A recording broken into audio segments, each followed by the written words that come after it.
Hey there, welcome to YouTube. If you are into poetry, if you are into literature, if you are into cultural history, then you've come to the right place. Cardboard Box Productions makes podcasts about all those things, so be sure to click the subscribe button and turn on the notification bell so that you never miss a new episode. Obviously, we mostly make podcasts, so you can also go to anywhere you get your podcasts, if it's a place other than YouTube, like Apple Podcasts, Spotify, Stitcher, SoundCloud, and you can subscribe to our podcast feeds there. All right, I hope you enjoy this episode.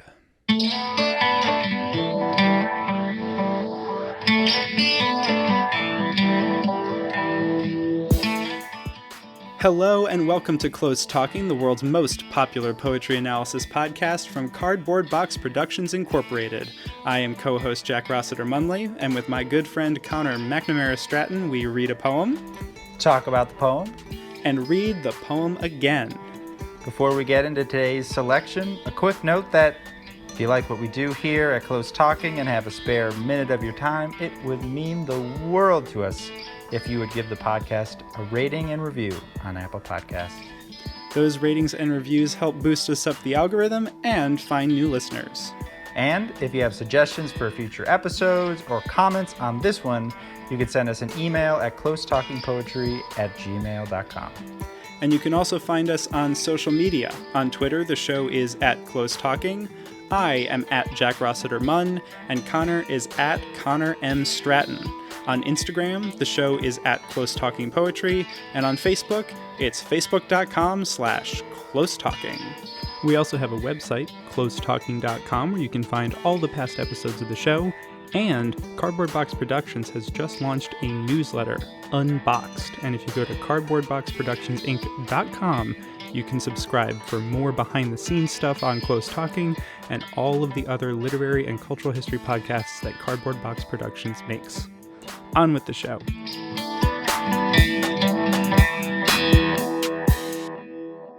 All right. Okay. Welcome to the inaugural episode of Close Talking. I am Jack Rossiter Munley, and this is Connor Stratton. Connor McNamara Stratton. I don't know, which do you want to do? Well, I think we're gonna go McNamara. Okay. Full writing name. Yeah, it's my mom's maiden name. Gotta give a shout out to my mom, the McNamara clan. McNamara. Irish blood for life. So anyway, Connor is an MFA student at the University of Minnesota. I am someone who has a USB microphone, and we are both fans of poetry. So we are going to start this podcast off. It's going to be just a conversation about some poems where we dig into them and talk about what we think about them. Yeah. We're going to start off with Urban Renewal by Yusef Komunyakaa, who is a pretty cool poet. Great poet. To start us off, Connor is going to read the poem. I will. All right. Urban Renewal. The sun slides down behind brick dust, today's angle of life. Everything melts, even when backbones are I-beams braced for impact. Sequential sledgehammers fall, stone shaped into dry air, white sound system of loose metal under every footstep. Wrecking crews, men unable to catch sparrows without breaking wings into splinters. Blues horn mercy, bloodlines. Nothing but the white odor of absence. The big iron ball swings, keeping time to pigeons cooing in eaves as black feathers float on to blueprint parking lots.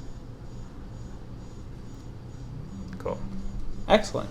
There is a lot going on in that poem.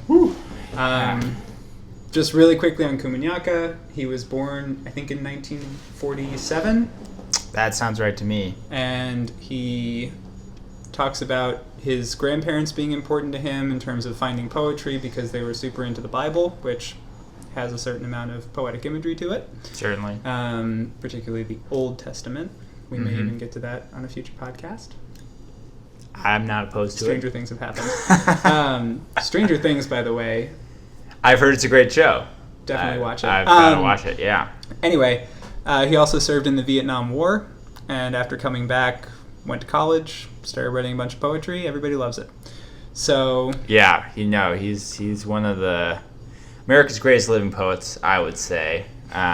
He's won the Pulitzer, among other awards. Yeah, really good.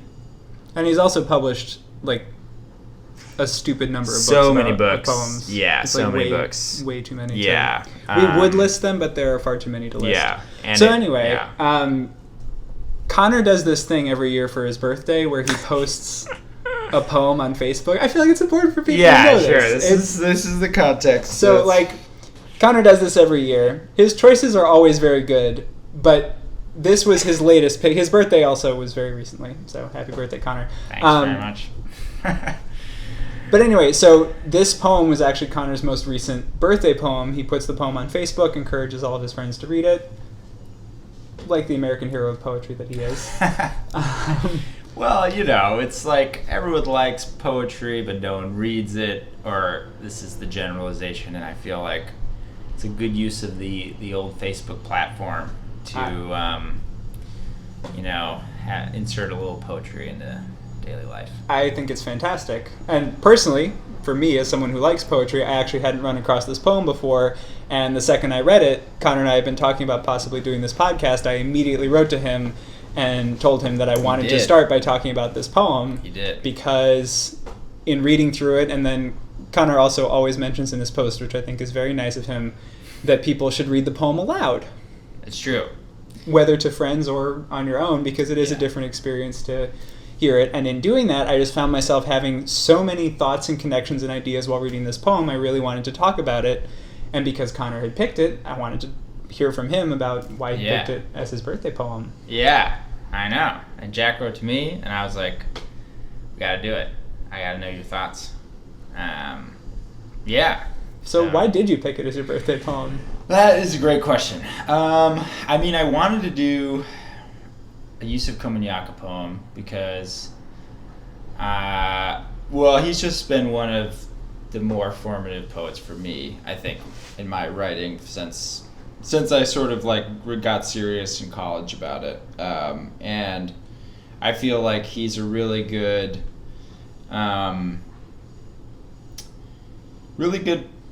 contemporary poet in that he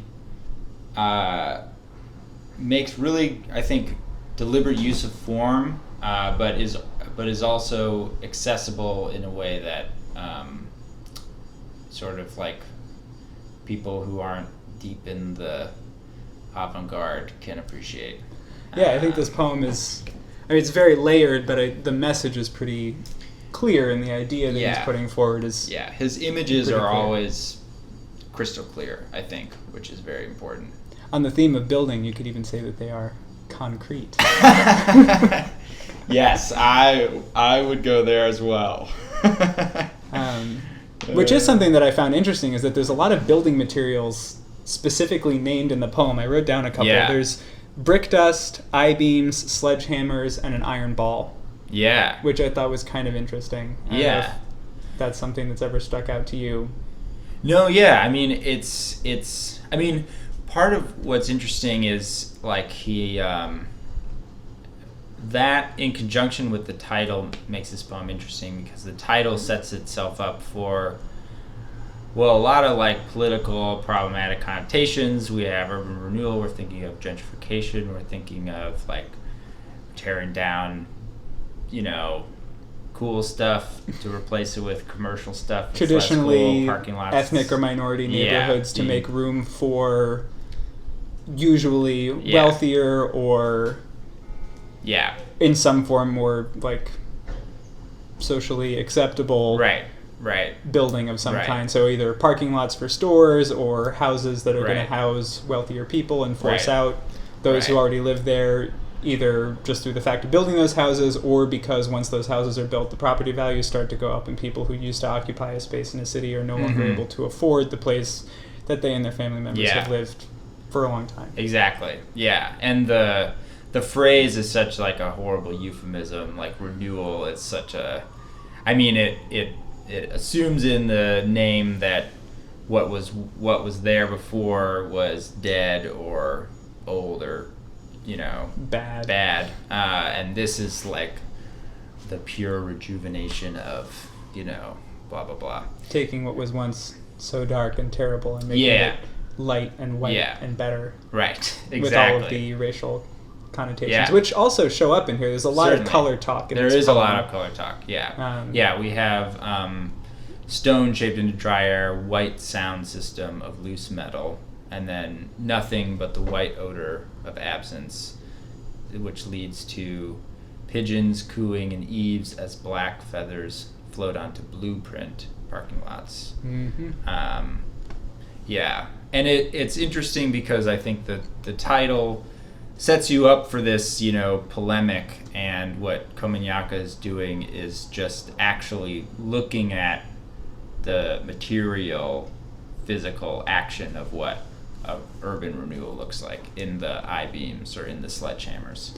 And going along with that, though, I feel like there is a strong strain in the poem of allusions to the bigger political, like the implications of what those concrete, or like the tactile part of it, what that really means. The line that really grabbed me, I mean, aside from seeing how he puts white into the poem, particularly the second time, when he's talking about the white odor of absence, that to me is very, that makes me think of white flight and the absence of white people from neighborhoods that have, so the other side of urban renewal would be integration, and in a lot of areas that were becoming integrated, white families would simply leave, and then they became a neighborhood that would, in another 20 or 40 years, be a target for some sort of, urban renewal project. Right. And that, to me, is where I went with that line, and then similarly, the line that says Bloodlines. The mention of that, to me, anyway, immediately, because blood, red, made me think of redlining. Right. Which is, for those who don't know, that's a housing practice where literally on maps with red lines, areas would be drawn out and poor areas would be targeted either for higher priced services or for a denial of services because the area was considered poor or poorly kept. Right. Which began, I think, with the Fed in the middle 20th century. Yep. And it was actually, the federal government actually, one of the ways that it determined it was how like proportionally not white an area was. Right. So like literally if an area was more than like 5% not white or something, then it would be sort of, you would unable to get like a low interest mortgage, I think. Right. Which is just a simple way to try and keep areas racially segregated once that segregation became illegal around that time. Yeah. So it's just a new machination for keeping areas pure. But anyway, reading Bloodlines makes me immediately think of that. Yeah. And also the fact that when you do own a house, it's something that you can then pass on to your children. Right. And that's something that, many people of color in this nation have had to deal with the fact that they, until very recently, because of practices like restrictive covenants, which was where you could actually sign a contract that said your house would not be sold to a black person when you sold it, because of that kind of practice, it was very, very hard for African American families who moved to the north during the Great Migration in the middle 20th century after World War II. Like, it was very difficult for them to actually get houses as a result of that. So when I'm reading Bloodlines in this poem, those are the two sort of places I go with it, which really does bring this broader political, social context to this very tactile description of urban renewal. Yeah, and I think that's like that stanza. So this poem is split into couplets, and that stanza is such a amazing turning point in the poem. And going back to nothing but the white odor of absence, like along with everything Jack said, the whole poem specifically has been describing destruction, basically, on a material level. Everything is melting. The sun is behind dust. Sledgehammers are falling. And then there's wrecking crews who are breaking basically sparrows into splinters. And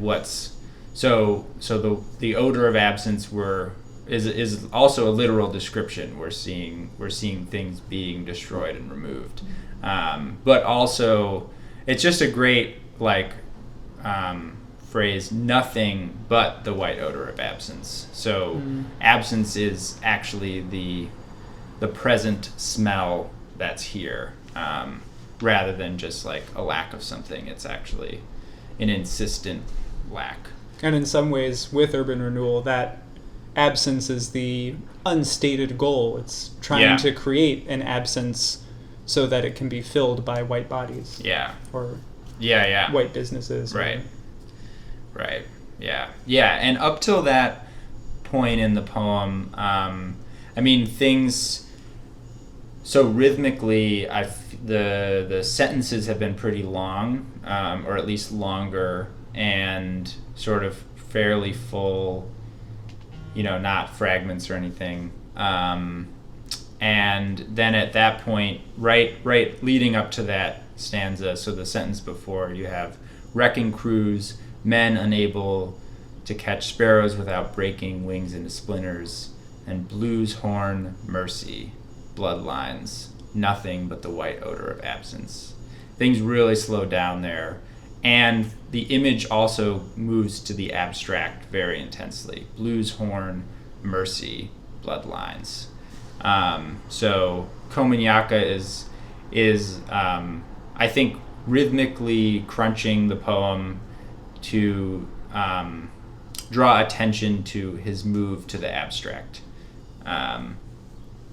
which definitely. And then shortly after that part, it's the big iron ball swings, keeping time to pigeons cooing in eaves as black feathers float on to blueprint parking lots. And that whole last part is a switch from what is being destroyed to what is then being built in its place. And it's sort of an acknowledgement of what was there and what was lost as the way of capping off the part of the poem talking about that destruction. So you're introduced to the destruction, you're told what that destruction means, and then you're presented with what it's replaced with, which is essentially a parking lot. Right. How exciting is that when you could have, Blues Horn Mercy and these bloodlines of families who've lived there for so long. You get a very quick and deep look at the culture and the people who've been there for a long time, just in those two quick, it's 3 words split into 2 sentences, and it's just... Yeah, and it's a very subtle echo of the blue, because you have the blues horn mercy to the blueprint of the parking lot. Right. And I have to say, the blueprint parking lots also made me think of racist city planning practices of building highways to break up black neighborhoods. For sure. It was the blueprints that were in government records that allowed a lot of the court cases around that sort of practice to be won. That's interesting. Similarly, we're in New York right now recording this together, and in New York, famously, when the highways were built out to the beaches on Long Island, the bridges on those highways were made low enough that public buses could not travel that route, which was... Ooh, damn. Right? That is a pretty insidious way to just gently nudge... not so gently. It's kind of a jerk move. It's like a big-time jerk move to just make it clear that brown people are not accepted on the beaches in Long Island, and it's really not going to be made easy for you to access them if you don't have your own car or you don't already live close by. Right. Right. That's interesting. Yeah. So anyway, when I read blueprint parking lots, the blueprint as the sort of replacement for the blues horn is everything that a blues horn is not. Blues horn is known for improvisation. It's known for, music, nighttime, all this kind of stuff. Blueprint is charted out on a grid. It's a plan for the future. It's all put into place. It's static. It's a bunch of white men in suits in a room making their plans. It's spatial. Right. It's not temporal. It's it's printed. It's not in oral or aural. And the end result is a parking lot, which itself from above looks something like a grid. It's a bunch of lines that tell you where you can park your car. Right. It's very instructive. Right. It's just the total opposite of what used to be there. Yeah. Whew.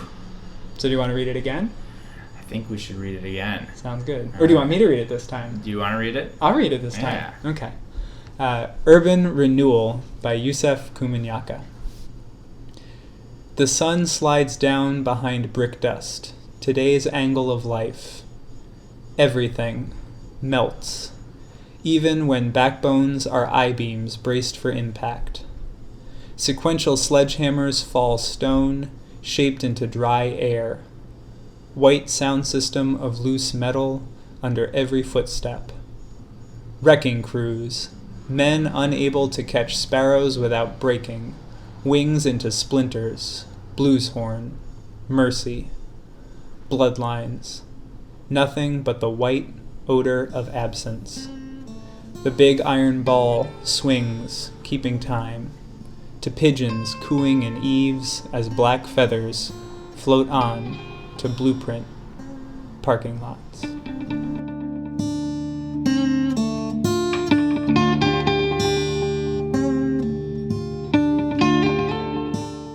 This is co-host Jack Rossiter Munley. Thank you so much for listening. If you enjoyed this episode, head on over to Apple Podcasts, leave a review. 5 stars maybe? Those reviews help with the algorithm and are a great way for us to find new listeners. And you can put anything in them. You can write whatever you want. You can just say, oh, this is a good podcast. I like this podcast. You could be like, hey, that Connor guy, he makes a lot of good points. Jack, why is he doing this outro so long? You know, get him off the mic. And whatever you feel like writing, head on over there, 5 stars, drop in the review. Do you have thoughts about this poem? Is there a poem or poet you'd like us to cover on a future episode? Well, we'd love to hear from you. And there are tons of ways that you can get in touch with us. I mean, I guess you could drop it into an iTunes review. You could be like 5 stars. Hey, why don't you talk about insert name of poet here? But you can also send us an email. That's probably the best way to do it. closetalkingpoetry@gmail.com is our email address. Or you can find us on Twitter. I am at Jack Rossiter Munn. Connor is at Connor M. Stratton. And the show is at Close Talking. On Instagram, you can find us there too. We are at Close Talking Poetry.